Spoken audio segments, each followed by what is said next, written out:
Hello and welcome to the Steelers Depot live stream here on Monday, February 21st. As always, I am Alex Kazor from SteelersDepot.com here to answer your Steelers questions for the next hour until 8 p.m.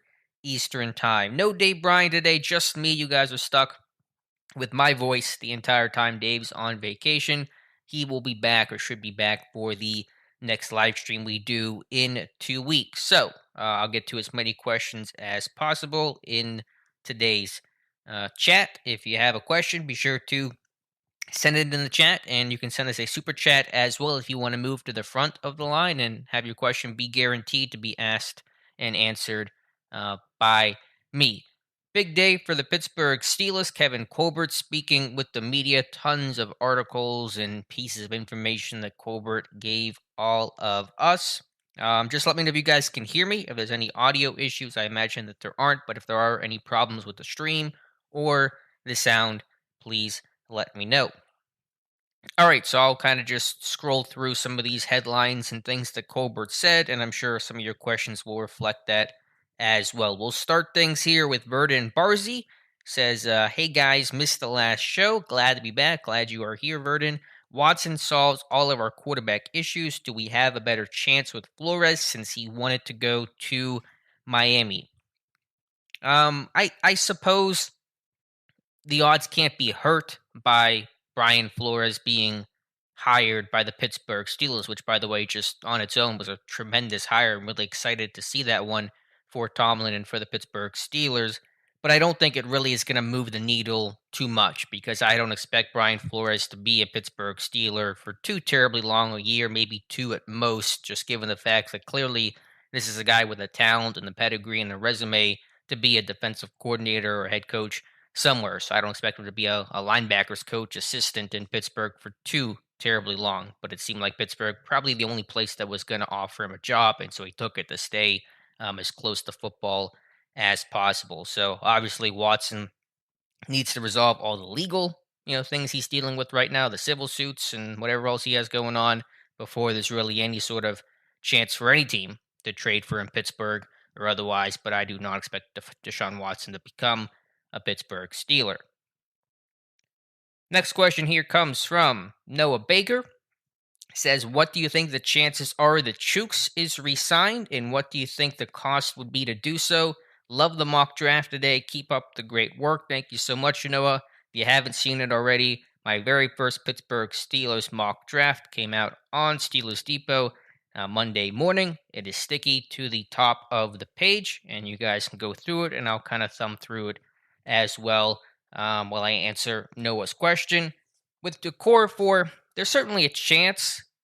Yeah, that's a tough one for me to figure out. I don't know exactly where to place the odds. I would put it at currently less than 50%, but he certainly could be re signed.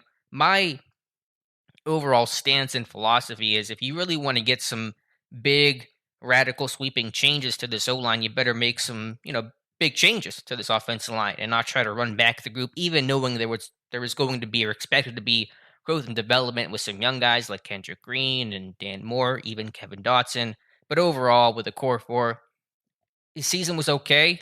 I kind of the way I've summed up a core four is he's the best offensive lineman on a bad offensive line and the worst offensive lineman on a good offensive line, and so he was more of that best of a bad situation last year. But I think overall, while his sack numbers were low, I only had him charged for 2 sacks the entire season, which is a really good number for a tackle. It didn't reflect how often he got beat to the inside as a run blocker on that right side.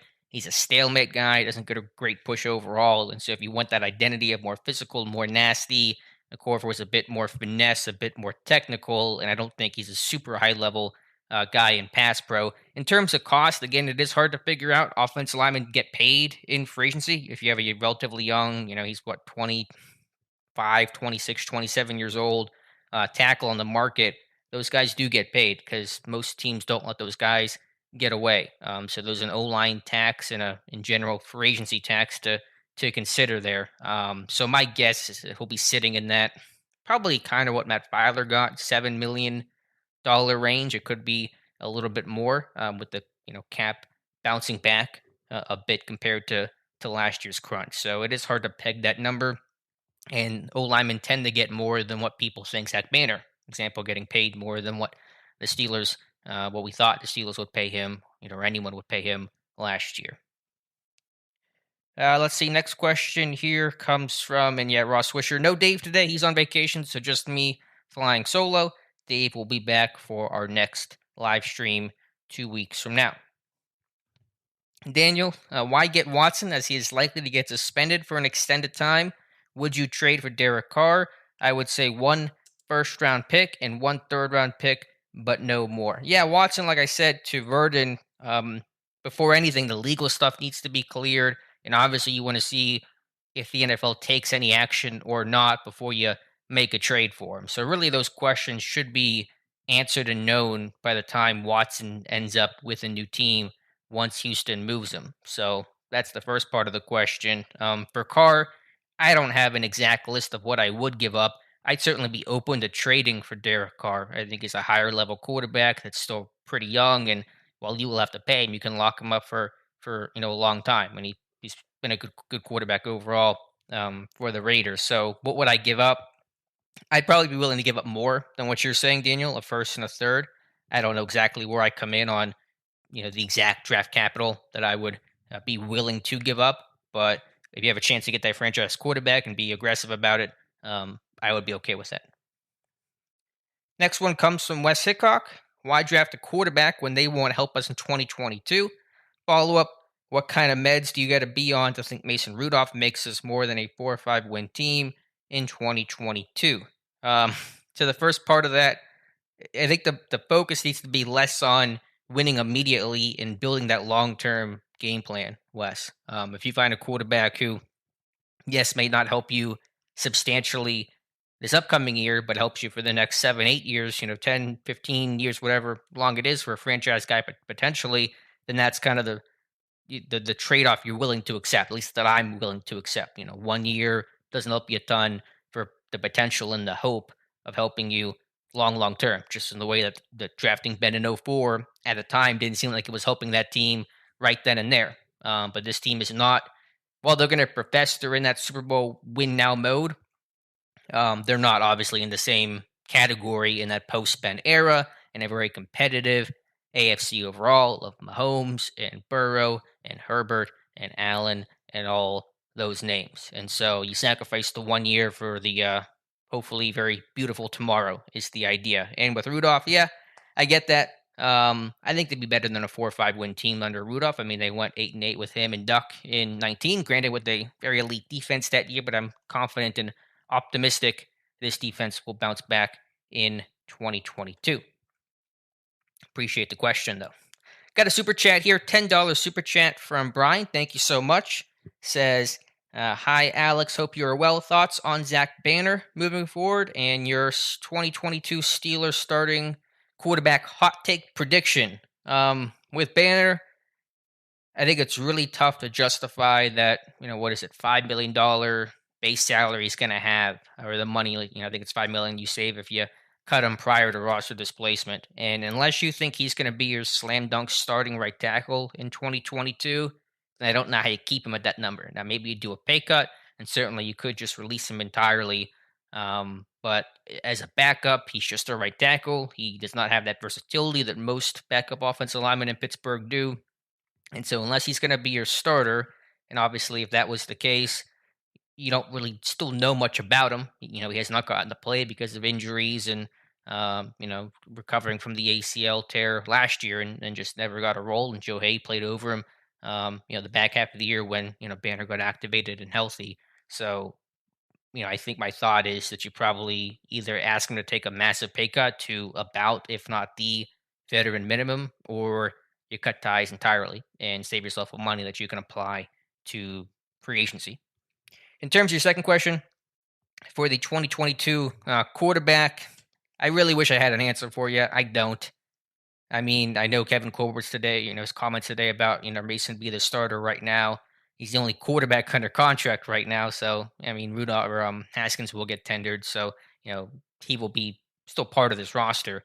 My guess is that it will not be either of those two guys. I do think they like Rudolph more than most of us like Mason Rudolph, but when they talk about the desire for mobility and those kinds of aspects, obviously that's not Mason Rudolph, sans his 26-yard run that he had against the Lions. And so I just think it'll be someone else ultimately. Because if they go sign a veteran guy, there'll be a competition. No one would be handed the job, but that is kind of an indication they want something else. They're looking for more if they go sign a veteran of some significant, value.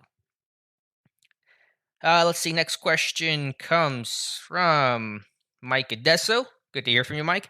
I like the mock today, Alex. Would be a nice haul. Thank you. Here's a dumb question. If the Steelers draft Kenyon Green, how would they put his name on the jersey? With two Ken Greens would be weird. Yeah, you just have to do probably to the Y or to the D, Kend for Kendrick or Keny for Kenyon. I don't know how else they would do that. I think that happened with actually Cade Mays, the offensive lineman from Tennessee. His brother, I think his name is Cole, plays for the Volunteers as well. And so I think maybe Mays jersey even fully just said Cade. Obviously, it could have just been CA. I can't quite remember, but that has happened before. So there you go.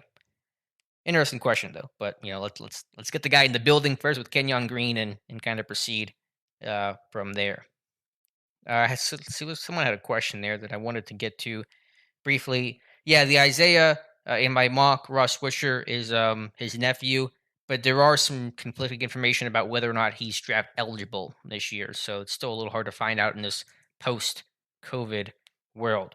$20 super chat here from Double HH, very kind for you to do, says, this is just another contribution to the future Trevor Kazor fund. That is all. Well, I appreciate that. Mostly Double HH, but yeah. Not gonna get to live that one down anytime soon. I don't think so. Be sure to like the chat if you guys could. That's gonna help out me quite a bit and get more people into the chat as well. Only shows 9 people. Hopefully, there's more than 9 people in here, but I know it's the off season and these are now bi-weekly, and so fewer people seem to enter the chat. Let's see. Next question comes from, as I scroll up and find the next question. From John Pennington. Good to hear from you, John. Hey guys, what would it take for the Steelers to drop out of the first round, and what picks could they receive to benefit them by doing so? There it is, 63 people in the chat. That looks a little bit better. So glad to see that. Thank you guys for being here. And again, I'm here until the top of the hour. To John's question, what would it take to drop out of the first round entirely? A lot. I mean, Kevin Colbert's never done it before. Only traded one first round pick, and that was obviously to get Minka. So, would obviously the quarterbacks have to be gone, offensive lineman off the board, and just some sort of unbelievable offer for somebody. I don't know who that would be for Pittsburgh to move down at least 13 spots. So I really cannot see that happening. And in Kevin Colbert's final draft, I see him making a first round pick, John. K. Jackson, Pittsburgh. Hey guys, do you believe there will be a philosophical difference with how Minka Fitzpatrick was used in Miami with how he was used with the Steelers? Obvious question since the Flores hiring. No, I'm not worried about that. I think Pittsburgh has proven the best way to use Minka Fitzpatrick. I would assume Brian Flores now sees and agrees what the best way to use Minka Fitzpatrick is. Listen, Pittsburgh tried to move Fitzpatrick a bit the first 2 weeks of 2021, and Fitzpatrick did struggle, and they kind of scrapped that idea and let Fitzpatrick play his usual free safety, post safety, robber lurk spots where he's most comfortable and where he plays the best. And so Pittsburgh has themselves even found out moving him around into that slot kind of role the way Miami did. It's not the best thing for him or for the team. So I'm really not concerned there one bit. Mark Leslie, which member of the Steelers roster is most likely to stop a 40-man brawl in a Golden Corral? That's a good question. I'll say Cam Hayward. Hayward's the kind of guy with the voice and the presence and the strength that I think would be the guy there. It's not Chris Boswell. I'll tell you that much, Mark. It's not me either. Leedy 1, how bad do you think it will be in 2022? Leedy, you were saying it's a 1-win team like our last time here. So I think you're all in on the negativity for this year. Let's see how the offseason goes and all that and the draft and whatnot before we talk about records here for this team because it's going to change, quite a bit from February 21st to May 21st. Let's see. Go back to the chats here. We have one from actually a nice comment here from Dave Shipley. My man, love your breakdown. Thank you, Alex. Thank you, Dave. Appreciate you being here. Good to have a Dave here in the chat with Dave Bryan. All over the globe right now. I know he's just out west, driving around West Coast. Let's see. Next question comes from Dave Shipley. Speaking of the devil, you have the number one offensive line or defensive lineman, quarterback only if Willis falls. I'm not entirely sure what you're asking. Are you saying would I choose either the best offensive lineman, the best defensive lineman, or Malik Willis? I have to watch more Willis. I've been attacking quarterbacks starting earlier this weekend. I watched a full vetting of Sam Howell from North Carolina.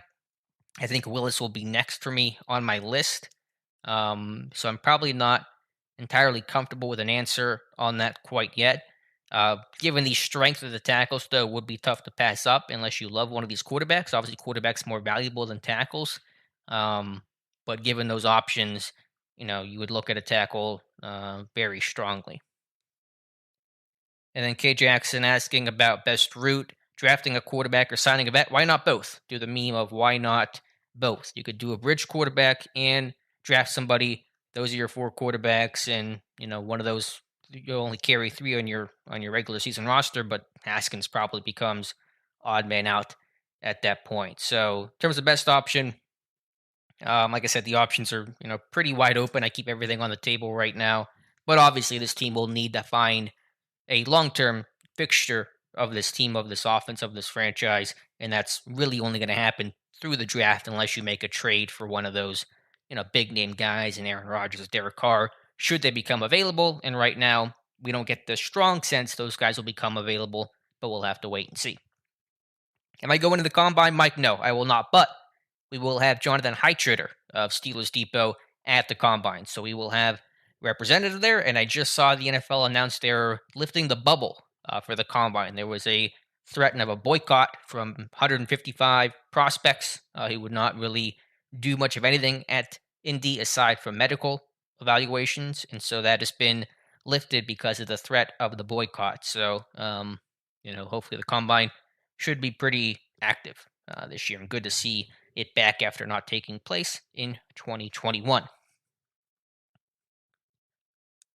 Next question comes from Paul Brown. Hey, Alex, would it be ridiculous to think the Steelers promote Coach T to GM and have him pull double duty like Bill Belichick did? Unlikely to happen, but would this be an option you think Tomlin would do? No, I think Tomlin is so hands-on, day to day as a coach that double duty would be tough, and I don't like that the dynamic in general of one guy being both. I think there is some give and take, some conversation, and it's not one guy completely running the show. Belichick is forever the exception to these things. So it is good to have someone that can be that soundboard, someone who scouts during the fall and the winter when the coach is coaching and the GM can be on scouting trips and stuff like that. There's value there that helps get that coach a head start once he kind of integrates himself in the draft season. So obviously not going to happen this year. With a GM will be hired, but not something I think Tomlin has a great desire to do. Ross Swisher, hey, howdy, Alex and Dave. Who would you rather they sign, Ryan Jensen or Teron Armstead? Both would be good signings. Different positions: tackle for Armstead, center for Jensen. I really want to get that strong guy in the middle, and so my first inclination is Jensen. Armstead has dealt with injury issues. I think Jensen, to be fair, has had some issues as well. I think he's played through a lot of stuff. But I want that veteran center type. And then I think you can find some good tackles earlier in this draft. Lumberzack94, hey Alex, how did you take the little news we finally got about Tuitt? We haven't heard anything since training camp, so it sounded positive, though I could be hearing what I want to hear. Yeah, there was a little bit of positivity, maybe a bit of an optimistic tone that Colbert struck. I've not gotten to see the full comments from Colbert, so I don't know exactly, word for word what he said, and I obviously did not get to hear them, to hear what the tone of the conversation regarding Tuitt was like. But the door's still open. It was good to hear something. Good to hear that they're talking with him right now. That's all positive. So maybe that opens the door a bit for his, chance to return to Pittsburgh in 2022. But nothing's guaranteed. Nothing is definitive. And I'll wait until we have that answer to really be able to react to it. Obviously, I would love to see Stephon Tuitt in Pittsburgh in 2022, but I'll respect his decision no matter what that decision is. Did I get a super chat? I did from Dave Shipley. Thank you so much, my man.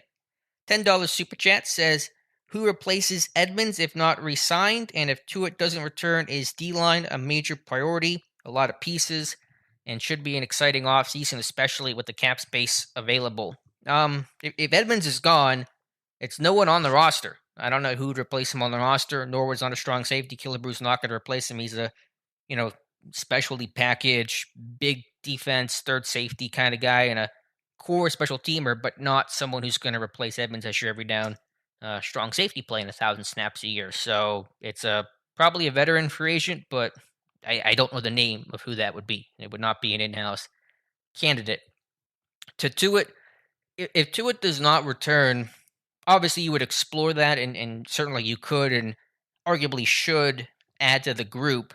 But let's assume that Tuitt's not back. And let's assume you re-sign Montravius Adams. Your defensive line room will look like Hayward, Alualu, who we know is coming back, Chris Wormley, who played well, had 7 sacks last season, Montravius Adams, and Isaiah Loudermilk, plus maybe something for Carlos Davis and someone like that, Henry Mondo on the roster as well. So those are 5 guys right there, and you're going to carry 6 on your 53-man roster.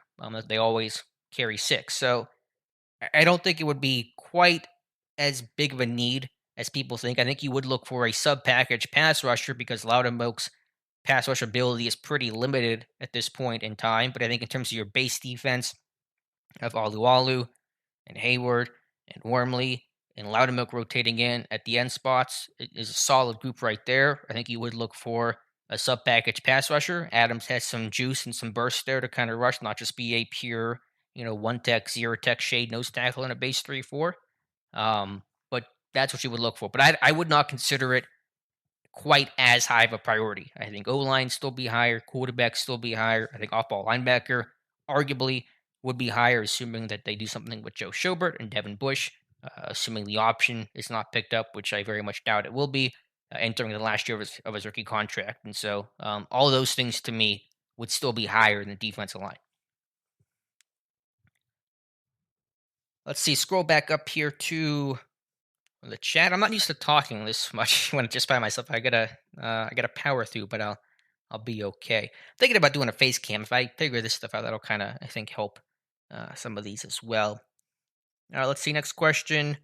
Rob James, do you think Flores pairing up with Tomlin makes Pittsburgh an ideal landing spot for big name free agents?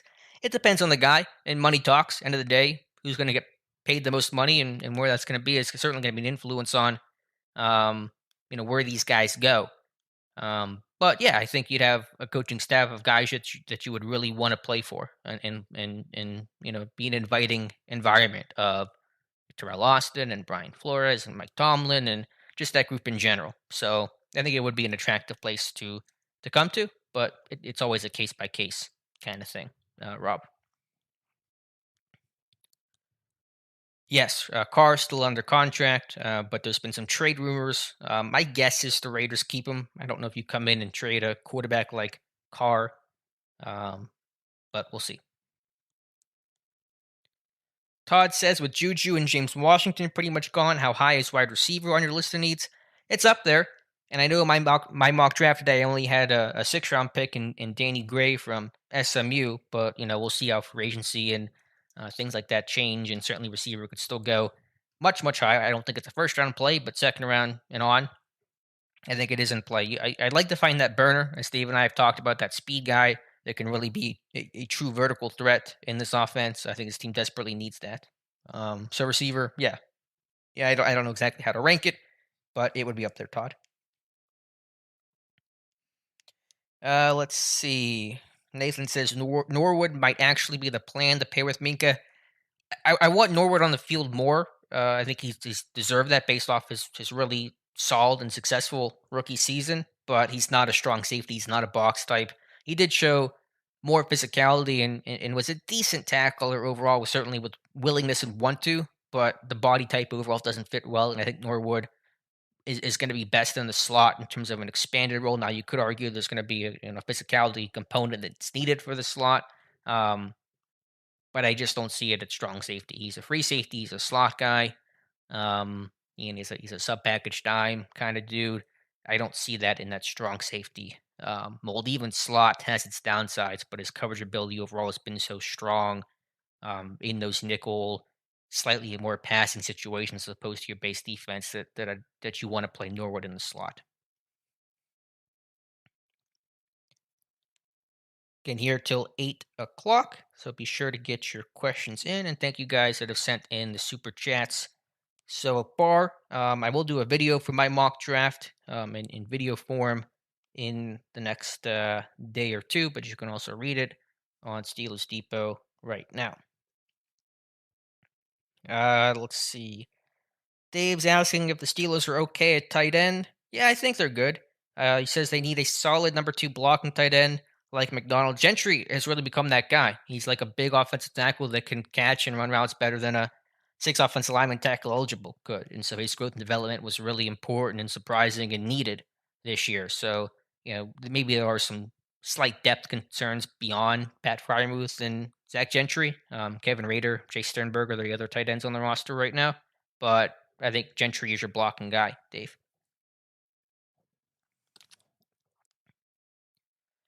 Mark saying maybe it's just me, but if you're just going to have a quarterback for a season, aren't we as well save the money and just ride with Mason for a season and fix the other holes and get a quarterback next year? Yeah, but if you're looking for a long-term guy and you think you can get that guy now, then you're not going to wait on that because you don't know if you'll have a chance to get one in future years.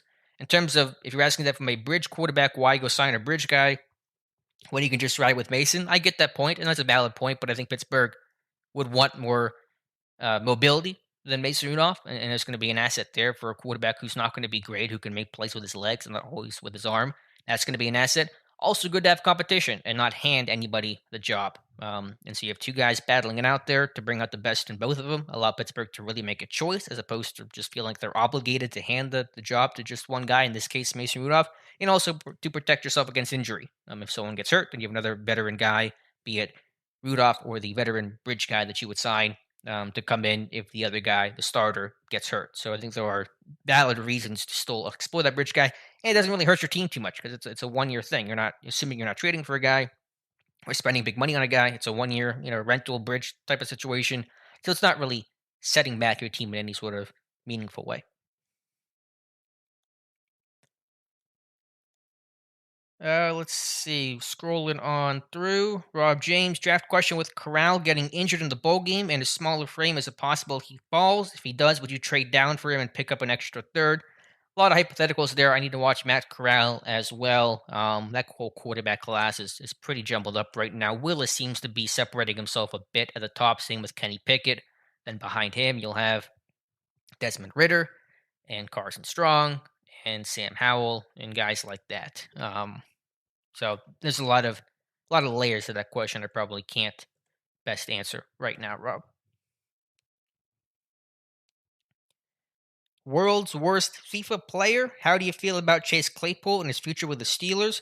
Do you think he can shine with a different scheme? Love the guy, but it seems like the ball hits his hands and the floor too much. Yeah, it was a tough year for Claypool. I think maturity standpoint, got to be more mature. I think he did display some of that later in the season, so that was positive. Pittsburgh drafted him to be the Z clear out receiver, the vertical threat in this offense, and he's been unable to consistently prove he can be that guy. Does not run to his time speed of that 4.42.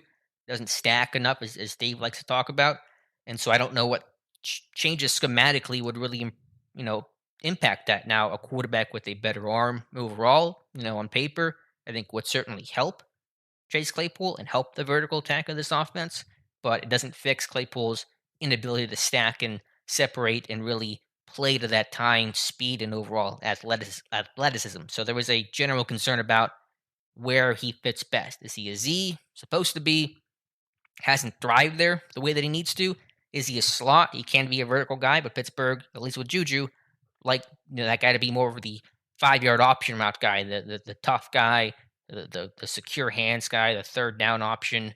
Um, and Claypool, not really that guy either. So there's an awkwardness of where he fits best.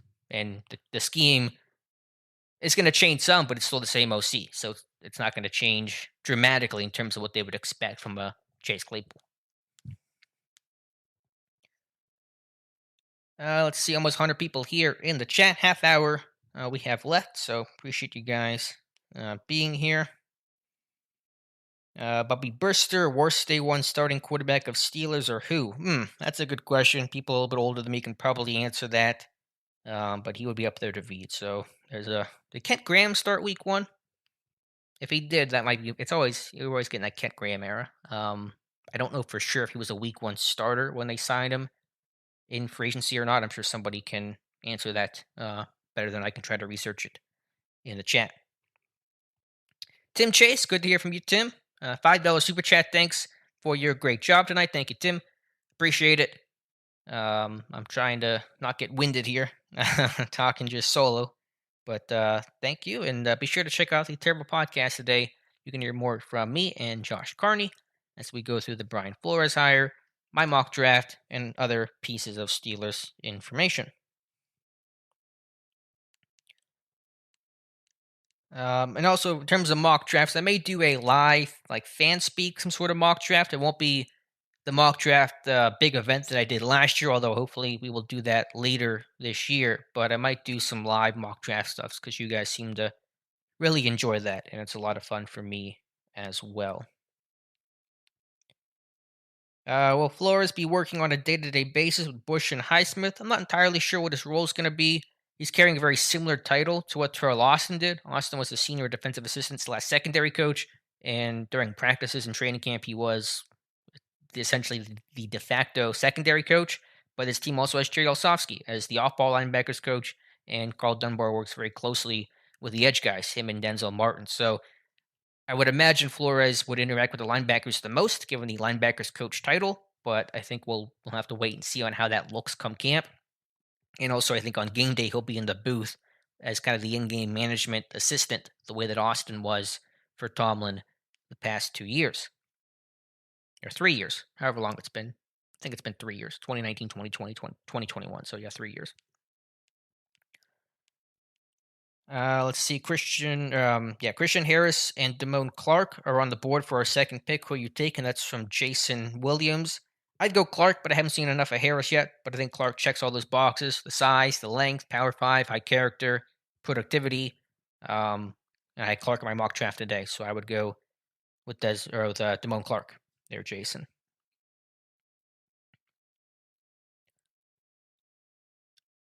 Let me scroll back up here. Joey, I'm here till 8 p.m., so 27 minutes, give or take. Cookie Face, should we go for it all by trading for a quarterback, or should we take a few losing seasons? I don't think it's necessarily one or the other, but if you have a quarterback that becomes available in terms of a elite level guy, then I think you'd be aggressive about it. I would not be in favor of trading for Jimmy Garoppolo or Carson Wentz or even a Matt Ryan. I think if you're going to make the trade, you got to go for a big name, a Rodgers, a Carr, someone like that.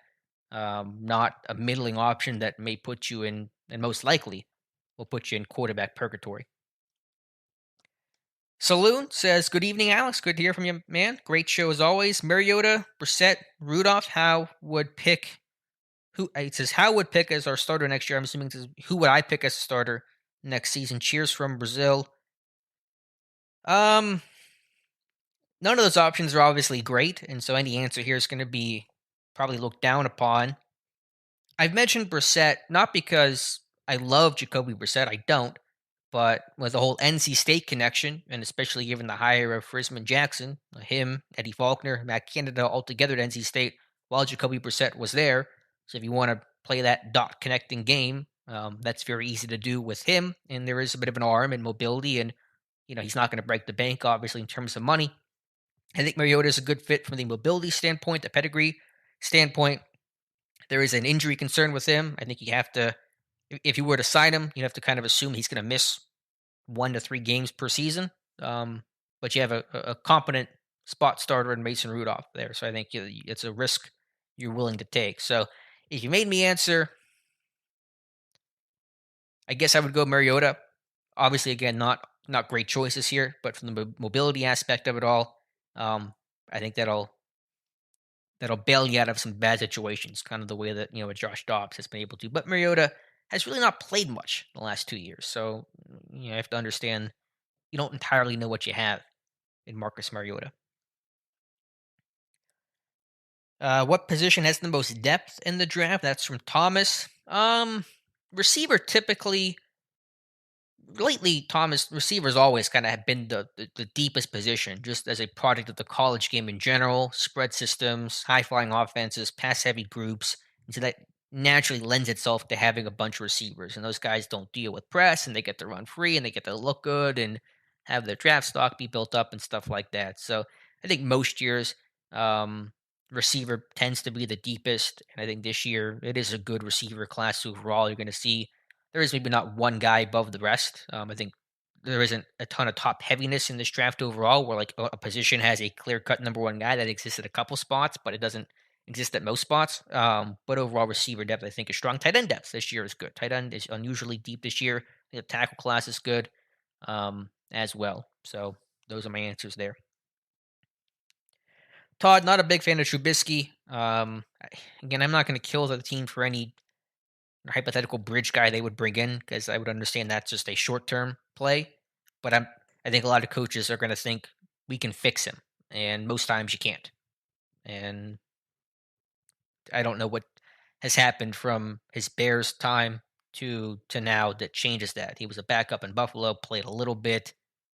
I think you just kind of it just time that makes you forget why Chicago cut ties with him in the first place. And I did not like Trubisky coming out of North Carolina to start. I was not a big fan of him even pre-draft, and so maybe there's a bit of influence there in my assessment of him today. But I've never been a big fan of Mitchell Trubisky's game. Nathan, free agency is a better avenue to get O lineman than the draft, right? It can be both. It probably should be both, given the need for this O line to improve. For agency, you get more veteran guys, more known guys, but it's more expensive and they're older. Draft, you get younger guys, cheaper guys, but there is a bit more of a projection there because they have not played in the NFL. So it just depends. I think you look at what free agency offers, what the draft offers, and if it's let's say it's just making stuff up here, it's a really strong tackle class in the draft, and actually it is this year, I think overall. But let's say it's a really strong tackle class in the draft, and free agency at tackle, it's pretty weak, which also normally it generally is because good tackles don't hit the market too often. Then you would say, well, we're not going to overpay in free agency because there's that tax you pay, especially for the offensive line. So let's go draft somebody instead that's younger, cheaper, and locked in that 4 or 5 year contract. Vice versa, if you have a strong tackle class in free agency and a weak tackle class in the draft, and you would say let's go after free agency because in the draft we might not find that guy. So I think that's the way you look at free agency versus draft, generally speaking. Let's see. Next question.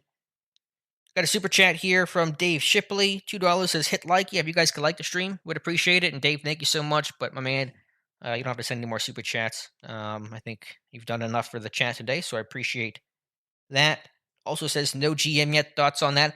My expectation, even when they announced that Colbert was going to step down after the draft, was they weren't going to officially announce a guy until after the draft. It'd be weird to do that while Colbert was still the GM, especially with an external candidate who would be like the GM, but also not part of the team yet. And Colbert's going to draft this one anyway. So my thought has always been post draft was when they were going to announce it, and that's been confirmed by the team today. And I will put that article up right now. Colbert telling reporters they've only done one round of interviews. They'll have a second round of interviews post draft. So it may still be like I don't. It's not going to be like the day after the draft they're going to announce a GM. It's going to be a week or two, maybe even longer before they actually announce their GM. So probably you're looking second to third week of May by the time a new GM is announced as Kevin Colbert's replacement. Let me scroll back up here and find some more questions for you guys. Appreciate you hanging out with me on this Monday. Scrolling up the chats.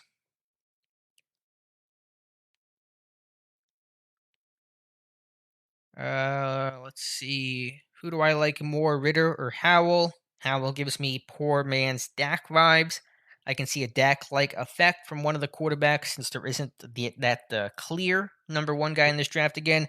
Howell's the one guy I've done the deep dive on so far. I need to do Willis next.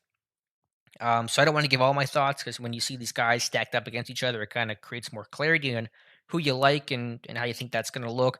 My comp for Howell when I first kind of looked at him, a month or 6 weeks ago, was David Garrard, and I've kind of stuck with that comp after doing a deep dive on him. Howell isn't quite as hefty, we'll say, as Garrard was, but they're pretty close. And in terms of mobility and arm, both Carolina guys. I just kind of get that feel. I know he gets compared to Baker a lot, Howell does, and I can see that to an extent. I think Howell's overall a better decision maker than Baker was, and a big difference between them is their personality. Baker was a much was and is a much more fiery, kind of raw leader. I'm not saying there's a good or bad thing, just how he is and how he was at Oklahoma, planting the flag and all that kind of stuff. Howell's a very quiet guy, very calm demeanor, very steady, doesn't get too high, doesn't get too low. There's pros and cons with that. But demeanor wise, they are vastly different people. So I get the Baker comp in that respect, but from an on-field standpoint, in terms of football type stuff, but in terms of personality, they really seem like different guys. So I don't land on that Baker comp as much as others do. So I kind of have a David Garrard, Jake Locker comp for Howell. That probably sounds more negative than what I'm trying to make it out to be. I'm just saying, like, stylistically, that's who he reminds me of. Not necessarily in terms of NFL careers. Jake Locker, obviously, injuries and whatnot, to not have a successful NFL career. But Howell's tough. Like, Howell's a very tough dude who took a beating behind an offensive line that did not play particularly well. So Pittsburgh might be a good place, might be a good fit for him after all.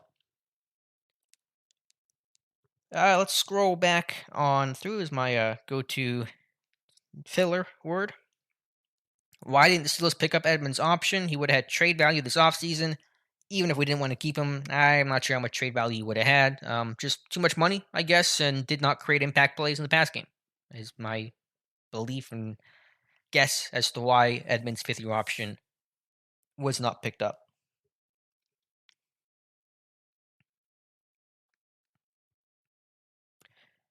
About 20 minutes left here. What do I think of Fa'alele, Daniel Fa'alele from Minnesota? I know Jacob Harrison from the site is a big fan of him overall for his size, but movement ability at 387. I don't know why he has to be 387 though. His weight really, I thought he'd come in lighter. Usually those big guys come in lighter at the Senior Bowl and events because they want to show scouts they can slim down. We'll see what he comes in at the combine, but like no one's ever been drafted 387, at least not in a long time, in terms of what they weighed in, at the combine. So he can still be 367 and still be the biggest dude on the field at 6'8", 6'9", 367, but probably be able to move a bit better. I know Jacob's concern is getting beat to the inside. That happened with him quite a bit. So I don't have any incredibly strong thoughts, but you just wonder is it just a little too big? But I know he's not just a size guy. Like he's not the big guy you stick in goal in gym class. It's just like go play goal and take up space. He can move, and so that is unique. But I'm probably not as high on him as others. But I am interested in the story and the guy because it's obviously a unique situation with his size. Thoughts on Wentz from Jared? I pass on Wentz. I'm certainly not trading capital for him. Contract's too big, too high low, too volatile. I know there are highs in this game, but again, that's that purgatory thing. And listen, the Colts had him for 1 year. Former OC Frank Reich trades for him, and then after 1 year says, no, I can't have this guy anymore. He will cost me my job. So if that guy's moving on, and he is, and they are, that's a big red flag to every other team. Stay away from Carson Wentz, and I would stay away from Carson Wentz, Jared. Tim Chase, Corbett said quarterback accuracy top priority. Who's best in this draft class? That's a good question. I think most people would probably say Pickett. Again, I need to go through some of these guys to better evaluate that. I think Willis wouldn't be that guy. Maybe Ritter. I think Ritter's shown good accuracy. Strong has shown some accuracy. Howell, I think his downfield accuracy is really impressive. Some of the shorter stuff, RPO games, a bit more inconsistent. So I think most people would probably say Pickett. Josh, did you know the Steelers allowed more rushing yards and yards rushed per rush attempt in 2021 than they ever have in their entire history as a football organization, even going back to 33?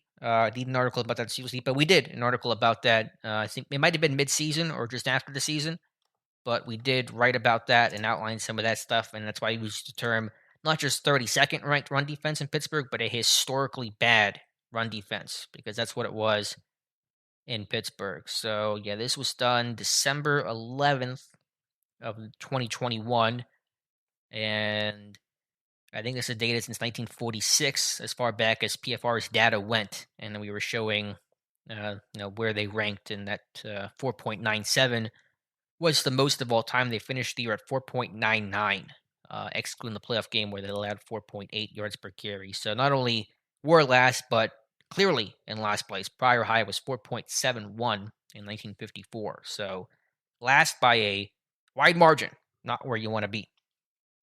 Alex Kappa, just like Alex Kazor, a great leader for the team and fixes everything. Well, I think that's probably more true for Kappa than it is me. Yeah, Kappa was a small school guy, Senior Bowl guy that starred well. And we talk about Jensen a lot, but I've seen Kappa's name get thrown around by some Steeler fans. So I'll have a free agent wish list. I guess it's gonna be coming up quick here, just after the combine, a little bit after the combine, probably. 100 people here in the chat. Thank you so much. Really appreciate it. Time for a couple more questions. Let me just find where I left off at. Initially, Troy would lately be an upgrade over Chooks. Probably, certainly as a run blocker. Very different guys, different body types, power, finesse, those kinds of things. So, short answer, yeah, probably would be. Both get beat to the inside a bit in pass pro, though. Both, I think, have similar weaknesses in pass protection.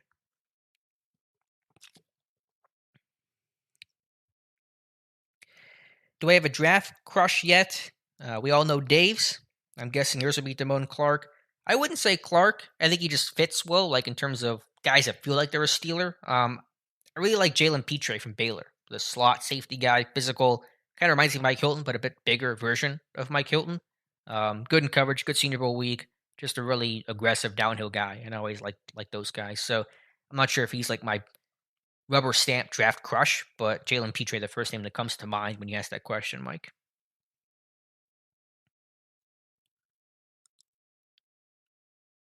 Are the Bengals in the Super Bowl if they draft Sewell over Chase? I doubt it. More than ever, I'm for playmakers. Not saying I don't value O line, but hope we had a dynamic wide receiver this offseason.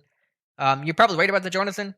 That they're not in the Super Bowl without Chase, but they're not in the Super Bowl without Burrow. Burrow is the first piece to that, and so by that logic, go quarterback because it went Burrow, then Chase, then Super Bowl. They made some really good signings in free agency, and Hendrickson, and Mike Hilton, and trading for B.J. Hill, Larry Ogunjobi before he got hurt, and things like that. So it's hard to follow another team's blueprint to a T. But to that point, quarterback comes first. If Willis is off the board when we pick, what do you think of Carson Strong from Nevada? Fan of Steel. Dave's a big fan of him. Watched him quite a bit. Lack of mobility is going to be his issue. Pittsburgh's not going to be too keen on that, and the long-term health of that knee is going to scare some teams off. And so, don't think he'll be in play for the Steelers.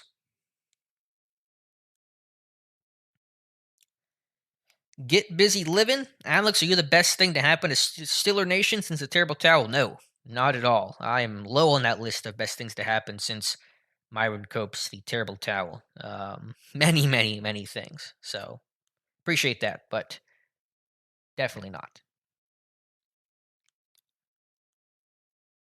Kendrick Green going to be center again next season? Yeah, I'm kind of thinking that'll happen. I'm with you, Wally. We'll see what happens, but that's my sense of things. 007 Steelers would benefit from a veteran receiver. Yeah, it just depends who that is. I'd prefer a speed guy. If Juju's gone, you look for a big slot type of guy. What Juju brought you was pretty valuable, pretty unique, run blocking as well. So yeah, I mean, they would benefit from more help at receiver, but it's just Deontay and Claypool and maybe McLeod, and that's about it. Need more than that. With the Flores signing, does that make it more likely we trade our third round pick from next season, considering if he gets a head coaching job, we get an extra third? No, that's calculations this team's not making. And plus Flores would have to be on staff for at least 2 years and become a head coach, and no, that's not a consideration. Flores is a good coach. Chance to get him, you hire him, and that's the focus. So no. Who are we gonna draft from Tyrone Johnson? I don't know, Tyrone. We'll see what the pro days bring us. Pro days usually have they do have an incredibly strong correlation between where Tom and Colbert go for their pro day circuit and who the team drafts in the first round. Every single first round pick drafted under Mike Tomlin and Kevin Colbert since at least 2010, they've been at their pro day, and maybe even earlier than that. I could never find out for sure if Ziggy Hood, if they were at his Missouri pro day in '09. I don't think they were, but I've never been able to find out for sure. But I've never found any evidence they were there, so I've been operating under the assumption they were not at his pro day in '09. And Hood, while a decent player, not a good seam fit, maybe they should have been at his pro day. Or the fact that they were not at his pro day should have been reason to not draft Ziggy Hood. But long time ago, what are you gonna do?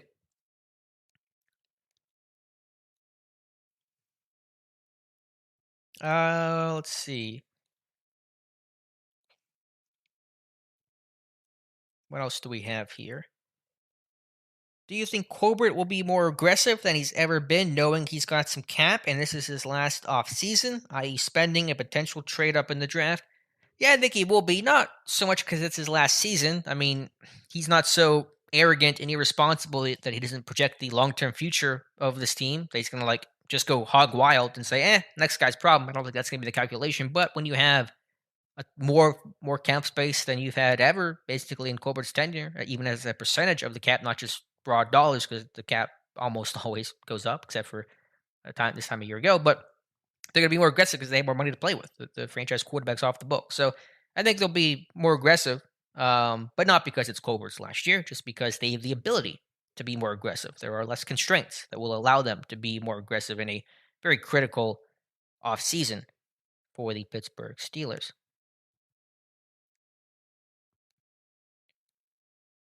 Let's see, about 8 minutes left here. 112 people in the chat. Appreciate you guys being here. I'll try to get to as many questions as I can.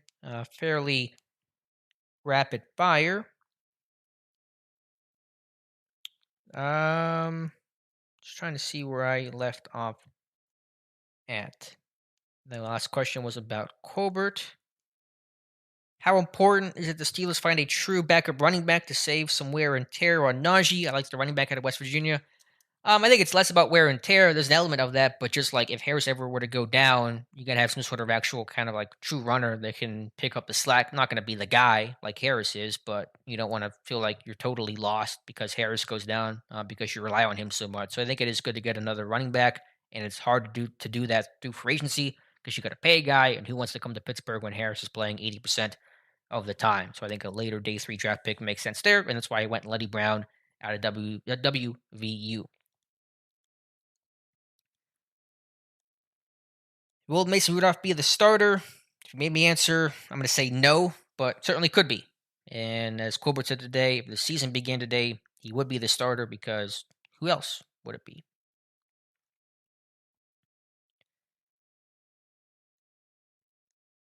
Najee's not a bust, tribe. I don't even know what that means. Who will be the next main quarterback of the Steelers? That's from Grim Phoenix. I assume, I don't know if you're asking for 2022 or like long term option. And I don't have a great answers to either of those questions. So I guess it doesn't really matter what question you're asking there. We'll see. It'll be fun. We're all along for the ride. We're all in this together, Grim Phoenix. Yeah, Flores, Fitzpatrick. Fitzpatrick wasn't happy the way Flores used them, but it's not going to be a concern. They know how Fitzpatrick's best used. Flores is not his positional coach. It's all good.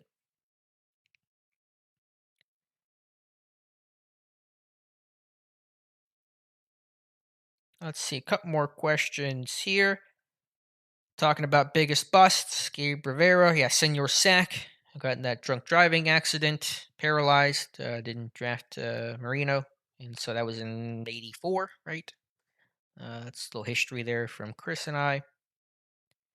My thoughts on Joe Schobert from Brock Sasser. I get he was in a tough spot, getting traded right before the year, season began, right as training camp was breaking, had like two practices before camp broke. And that's a tough transition, not only professionally, but personally. You're moving, finding a new house, moving your family, stuff like that. That's difficult. And so in a year or two, you think he would be better. The way that Cassius Marsh was better in camp this summer than he performed as a player when he got poached off the Colts practice squad in 2020. Having that continuity and stability is important, but Sherwood's making almost 9 million this year, and he did not play at a $9 million level, and so I think it's hard to run it back with Schobert and Bush and expect a lot of progress there. I understand why they traded for Schobert after Vince Williams retired, and they felt like they had a chance to get a guy who was more well-rounded than Spillane, and he is, but unless he takes a significant pay cut, I think you have to move on from Schobert and look elsewhere and get some more physical downhill thumpers against the run.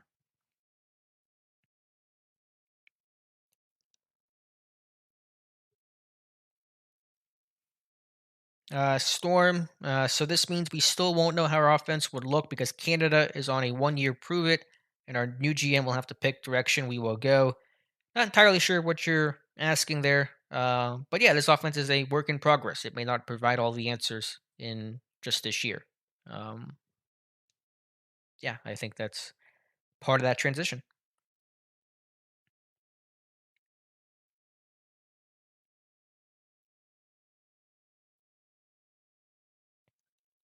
Let's see, what else do we have here? What would I offer Joe Hayden, or would you want him back? It's tough. I don't know what money, contractually I would offer him, what he would take. You got to love and respect what Hayden's done for this team as a leader, as the veteran savvy, the run defense, some of the big plays he's made, picking off Tom Brady. But dude's getting pretty old. He's 32, 33. He can't run like he used to. Not going to get better. Only going to get worse. That veteran savvy only gets you so far. It's just hard to commit to a guy even for 1 year, certainly for a multi-year deal. So I would look at Witherspoon first before I looked at Joe Hayden. But we'll see. And I don't say that flippantly because listen, I was not a big fan of when they signed Hayden initially when the Browns cut him, and I was wrong about that. Clearly wrong. So I'm trying to be more nuanced in understanding my wrongness. But I mean, the guy is struggling to run athletically against vertical routes, against speedy receivers as an outside corner in the AFC North with Hollywood Brown, Jamar Chase, whoever the Browns bring in, they're going to address receiver heavily. That's coming. And just the AFC and football in general, it just, there's a time where you say thank you and you move on. And I think that time is now for Joe Hayden. What do I think about the revival of the USFL? Will I be a Pittsburgh Maulers fan? I'll probably watch the first week and then forget about the existence of the USFL, especially because they don't play in Pittsburgh. They're all playing in Birmingham this year, and I think the playoffs are in Canton.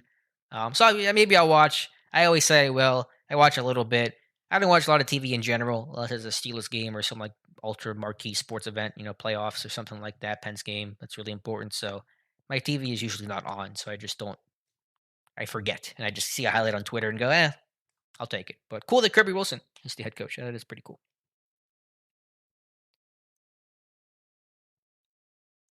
Let's see.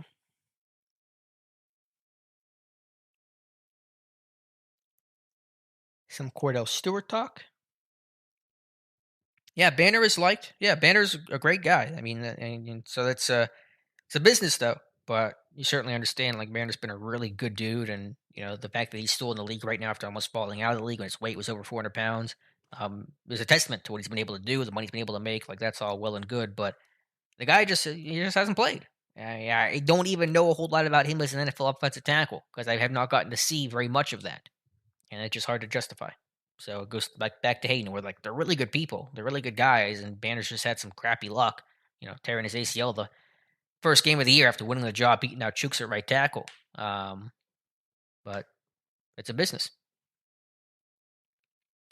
Did Pittsburgh show interest in Jordan Love? They were not at the Utah State Pro Day. I'm like 99% sure of that. So from that standpoint, no obvious interest. First position filled in free agency, first in the draft. I really don't know. Offensive line, broadly, maybe quarterback in the draft, obviously, but we'll have to wait and see. Shouldn't the Steelers trade, I assume that's Deontay Johnson, Alex Highsmith before they price themselves off the team? No. Those are building blocks of the future. You can re-sign those guys. You will have money to re-sign those guys. So, no, I would not do that, Blue Cheer.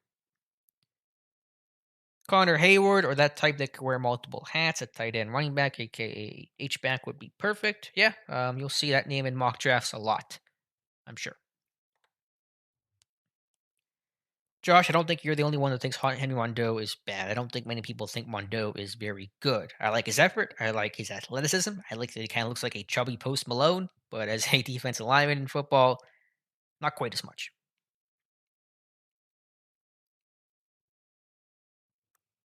Is Watson in any way viable to trade for? Not until the legal issues get cleared up. No one's touching him. Even the Dolphins, who clearly wanted Deshaun Watson, weren't trading for him until the legal issues got resolved. They did not get resolved, so he did not get dealt. Beavers with 2 question marks from Andrew.